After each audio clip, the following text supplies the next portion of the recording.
The night the truth finally spoke needed no words. It had been a chilly October evening, one of those nights where the air feels sharp and expectant, like something is about to shift.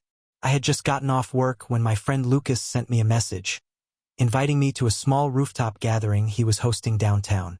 A quiet cocktail lounge with floor-to-ceiling views of the city skyline, soft lighting, and a playlist that always seemed to know what kind of day you'd had.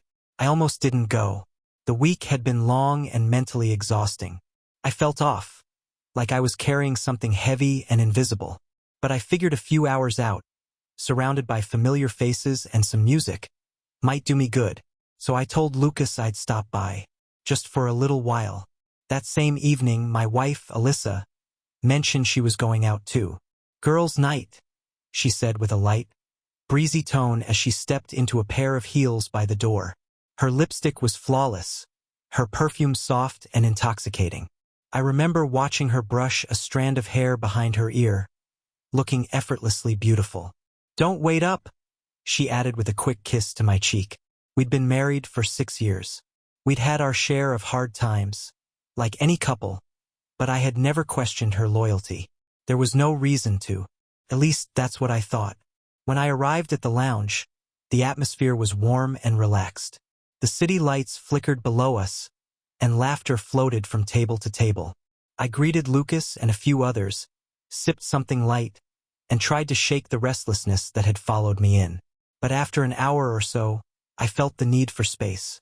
I walked away from the group and made my way toward the bar. That's when I saw her. At first, my mind didn't register what I was seeing.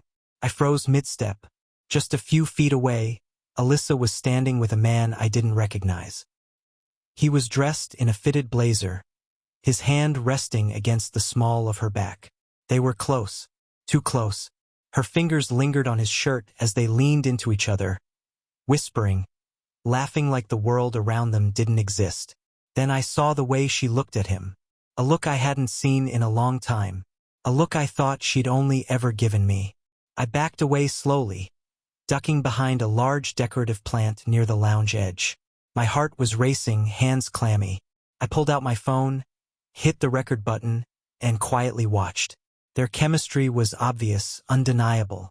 And then, she kissed him. Not a peck, not a mistake. A slow, intentional kiss, full of emotion. One that said this wasn't the first time. I ended the recording and slipped out of the lounge before either of them noticed. The wind outside stung my skin, but I welcomed it. I needed to feel something real in that moment. For 2 days I said nothing. Alyssa came home late that night, glowing, full of made-up stories and laughter that sounded rehearsed. I sat across from her, nodding occasionally, pretending I was listening. All the while, that video kept replaying in my head like a curse. That weekend, we had plans to attend her father's 65th birthday celebration, a formal event hosted at an upscale banquet hall. Her entire family would be there. She'd been helping organize it for weeks. The flowers, the playlist, the seating. There was even going to be a tribute video playing on a big screen, showcasing her father's life, from childhood photos to recent family trips. An idea struck me, cold and precise. When we arrived at the venue, Alyssa was beaming. She was affectionate, chatty, playing the perfect spouse. She introduced me proudly to family I barely remembered, fixed my tie for me, and laughed as if nothing in her world was out of place. Meanwhile, I quietly approached the tech team managing the projector. I asked them if I could include a short tribute clip at the end of the slideshow.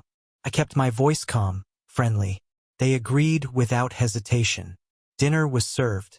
Speeches were made. The projector screen lit up, and the room dimmed. The tribute started. Sweet, heartfelt, full of love. Pictures of her father as a child, of him holding Alyssa as a baby, old video clips of camping trips and holidays. There wasn't a dry eye in the room. And then the final photo faded to black. My video began. At first, it was just a shaky phone recording. The kind you'd ignore if you didn't know what to look for. Then the picture stabilized. The crowd hushed. There she was, Alyssa, laughing intimately with the man in the blazer. Her arm wrapped around him, her eyes full of something she hadn't shown me in years. Then the kiss. Slow, Lingering, passionate. A collective gasp spread like wildfire. Someone dropped a fork. Her mother made a soft, strangled sound and covered her mouth. Her father's expression turned from confusion to disbelief. The warmth left his eyes in a blink.